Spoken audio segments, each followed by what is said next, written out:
G20 summit 2 दिवसापूर्वी संपली. त्याला मीडियाने खूप चांगल्या पद्धतीने कव्हर केलं होतं. आता एक विश्लेषण करायला पाहिजे की G20 समिटमुळे भारताचा नेमका फायदा काय झाला. आपण फक्त जो भारताचा फायदा झालेला आहे त्याच्यावरतीच विचार करण्याचा प्रयत्न करू. सर्वात पहिले लक्षात असायला पाहिजे की या G20 समिटमध्ये जेवढे मुद्दे पास करण्यात आले 120, याच्या आधी एवढे मुद्द्यांवरती इतक्या देशांची कधीही सहमती झालेली नव्हती. आणि हे मुद्दे पास झाल्यामुळे याचा जगाला फायदा होईल आणि पर्यायाने भारताला सुद्धा फायदा होईल. जसं काही उदाहरणं देतो.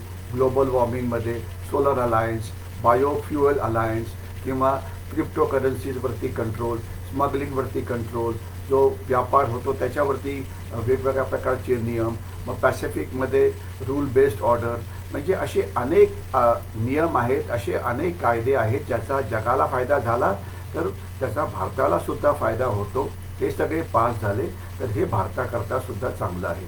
दुसरं वैशिष्ट्य असं होतं की कुठल्याही समिटकडे बघताना आपण हे बघायला पाहिजे की याच्या आधी ज्या समिट झाल्या होत्या त्यामध्ये नेमकं काय बाहेर आलं आणि त्याच्या तुलनेमध्ये या समिटमध्ये किती फरक पडला. तर या समिटमध्ये खूपच जास्त फरक पडला, कारण गेले वर्षभर 60 वेगवेगळ्या शहरांमध्ये वेगवेगळ्या मीटिंग्स घडल्या आणि त्यामध्ये वेगवेगळ्या मुद्द्यांवरती चर्चा करण्यात आली. उदाहरणार्थ पर्यटन किंवा टुरिझम याची मीटिंग झालेली होती ही श्रीनगरमध्ये, कारण श्रीनगरमध्ये टुरिझम हे खूप चांगल्या पद्धतीने वाढलेलं आहे. याच्याशिवाय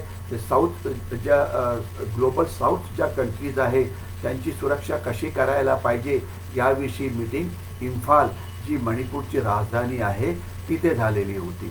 अशा प्रकारे वेगवेगळ्या मुद्द्यांवर वेगवेगळ्या शहरांवर उपसमितींनी काम केलं आणि त्याच्यामुळे एक ड्राफ्ट तयार झाला आणि त्याच्यामुळे जे फायनल गोष्टी आहे ते सगळं पास करायला आपल्याला अत्यंत वेळ मिळाला.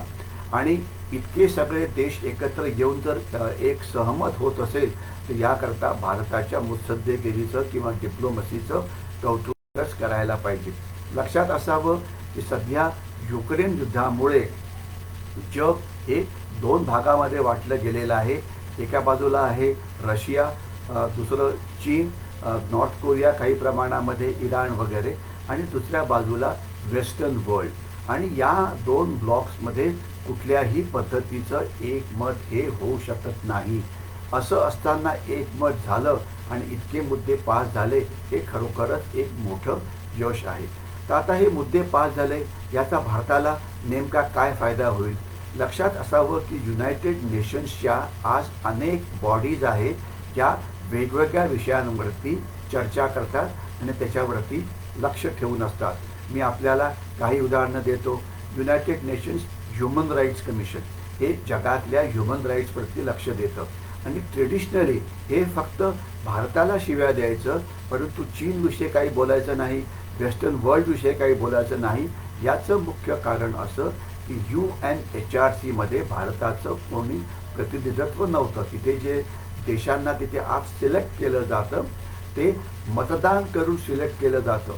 आता काय झालेलं आहे, एक अत्यंत महत्त्वाचा जो मुद्दा सर्वात पुढे आलेला आहे तो म्हणजे या सगळ्या समिटमध्ये भारताने ग्लोबल साऊथ कंट्रीजचं नेतृत्व केलं आणि त्यांना जे मुद्दे त्यांच्यासमोर येतात ते मुद्दे पुढे मांडले, ज्याच्याकडे सगळ्या जगाचं आणि युनायटेड नेशन्सचं लक्ष केंद्रित करण्यात आलं. लक्षात असावं की युनायटेड नेशन्सची जी रचना आहे ती थोडीशी बरोबर नाही. युनायटेड नेशन्सचा सर्वात मोस्ट पॉवरफुल जो ऑर्गन आहे ते आहे युनायटेड नेशन्स सिक्युरिटी काउन्सिल. त्याच्यामध्ये 5 देशांना व्हेटोची ताकद आहे. म्हणजे कुठलाही प्रस्ताव जर पास केला आणि जर त्यांना तो आवडला नाही, तो त्यांच्या राष्ट्रहिताच्या विरुद्ध असेल तर तो त्याला व्हेटोचा पॉवर वापरून त्याला ते खारिज करू शकतात.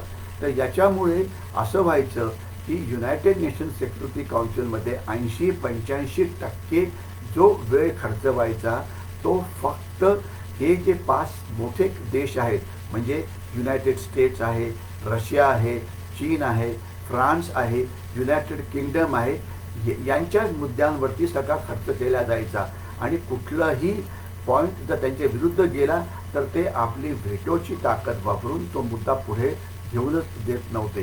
तर त्याच्यामुळे जे गरीब देश होते त्यांना कोणी विचारणारं नव्हतं.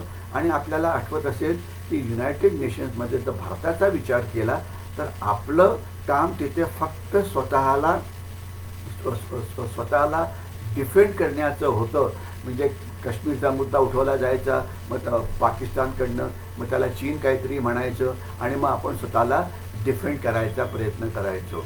परंतु आपल्याला आपल्या राष्ट्रहिताचं पुरेसं रक्षण हे करता येत नव्हतं, कारण फारसे कुठले देश आपल्या बाजूने मतदानामध्ये भाग घेत नव्हते आणि चीन आणि इतर देश जे भारताच्या विरुद्ध आहेत ते व्हेटोचा वापर करून भारताच्या भारतीय राष्ट्रहिताला एक मोठा धोका निर्माण करायचे.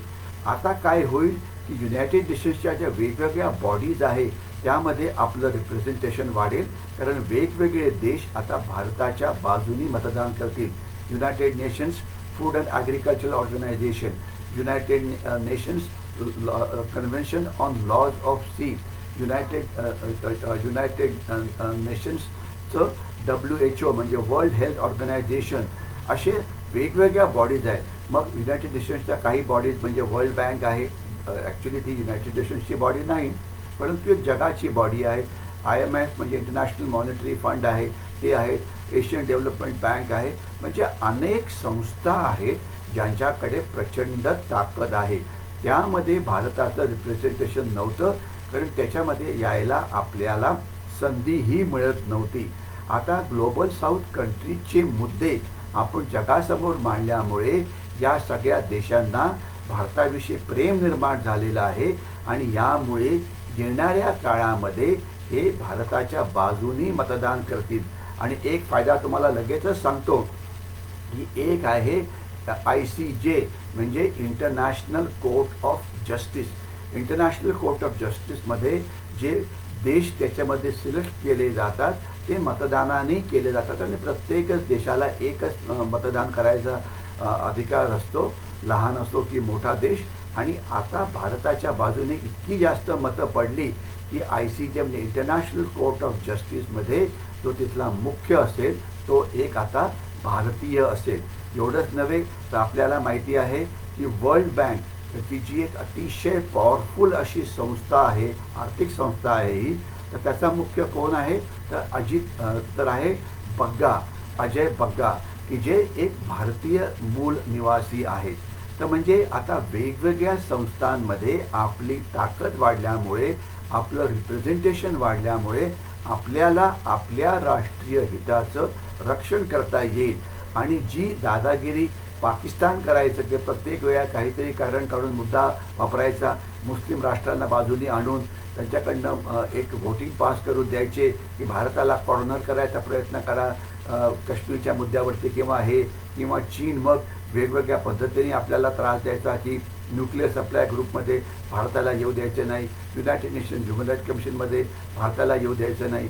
तर आता हे जी दादागिरी चीनकडनं चालायची ती आता कमी करण्यामध्ये आपल्याला यश मिळेल, ज्यामुळे अर्थातच भारताचा वेगवेगळ्या पद्धतीने फायदा होणार आहे.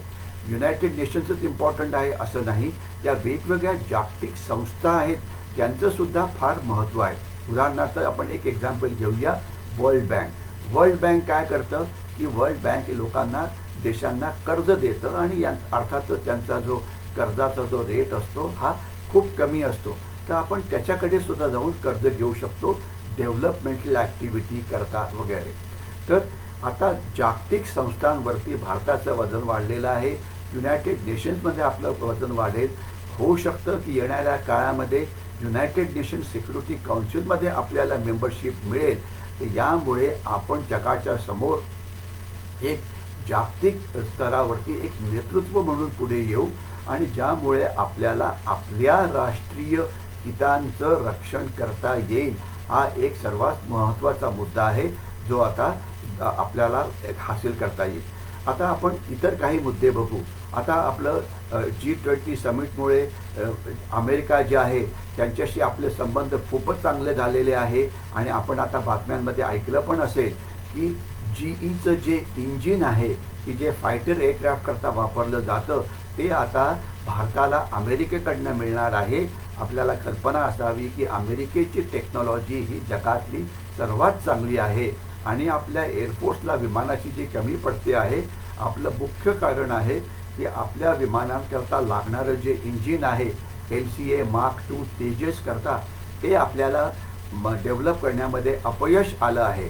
आता ते जर अमेरिकेकडनं मिळालं, टेक्नॉलॉजी ट्रान्सफर झाली, तर अर्थातच आपल्या हवाई दलाची ताकद वाढेल. एवढंच नव्हे तर जे ड्रोन आहे हेरॉन नावाचं ते आपल्याला मिळतं आहे. आणि हे ड्रोन इतकं ताकदवान आहे की भारत चीन सीमेवरती आपण पूर्णपणे आता लक्ष ठेवू. कारण 3,500-4,000 किलोमीटरची सीमा आहे, ज्याच्यावरती लक्ष ठेवणं हे सोपं नाही. कारण डोंगराळ भाग आहे, बर्फ पडतो, पाऊस पडतो, जंगलं खूप आहेत, हाईट खूप आहेत, वगैरे वगैरे. तर इथे आपल्याला तंत्रज्ञानाची मदत होईल. तर मी अमेरिकेचे आपल्याला 2 मोठे मुद्दे सांगितले. याच्याशिवाय आपण बघूया ब्रिटनकडे. तर ब्रिटनशी आपला करार तर अजून सही होऊ शकला नाही, की ज्याला फ्री ट्रेड ॲग्रीमेंट असं म्हणतात. पण आशा अशी आहे की पुढच्या 2 महिन्यामध्ये ते होण्याची शक्यता आहे. फ्रान्सच्या बरोबर आपलं जे सबमरीन्स आपल्याला डेव्हलप करायचे आहे, त्यामध्ये फ्रान्स आता टेक्नॉलॉजी ट्रान्सफर करायला तयार आहे. हा आपल्याला एक फार मोठा फायदा आहे. कारण युरोपच्या ज्या पाणबुड्या आहेत त्या अत्याधुनिक आहेत आणि तेवढ्या अत्याधुनिक पाणबुड्या तयार करण्याकरता आपल्याला यश मिळालेलं नाही आहे. याच्याशिवाय कॅनडाला आपण 2 शब्द सुनावू शकलो. कॅनडा हा खालिस्तानांना खूपच मदत करतो, ते व्हायला नाही पाहिजे. याच्याशिवाय सर्वात महत्त्वाचं म्हणजे चीन, जो आपला नंबर 1चा शत्रू आहे. चीन अगदी कोपऱ्यात पडला. जगामध्ये चीन आता वाळीत पडलेला आहे. आणि बहुतेक सगळे देश चीन आणि भारतमध्ये जर सिलेक्ट करायचं असेल तर ते भारताकडे बघत आहे. तर याच्यामुळे चीनला शह देण्यामध्ये आपल्याला बऱ्यापैकी यश मिळालेलं आहे. पाकिस्तानविषयी तर कोणी बोलायलाच तयार नाही. आणि एक केवळ गंमत म्हणून आपल्याला सांगतो, पाकिस्तानची वर्तमानपत्र त्यांच्या सरकारला विचारत आहे की भारत जर G20ची समिट करू शकतो तर पाकिस्तानचं आज जगामध्ये स्थान काय आहे. तर याच वर्तमानपत्राचं म्हणणं आहे की ते स्थान 0 आहे. वेळेच्या अभावी मी जास्त आता बोलू शकत नाही, परंतु लक्षात ठेवावं की हे जी G20ची समिट झाली त्यामुळे भारताला प्रचंड फायदा झालेला आहे.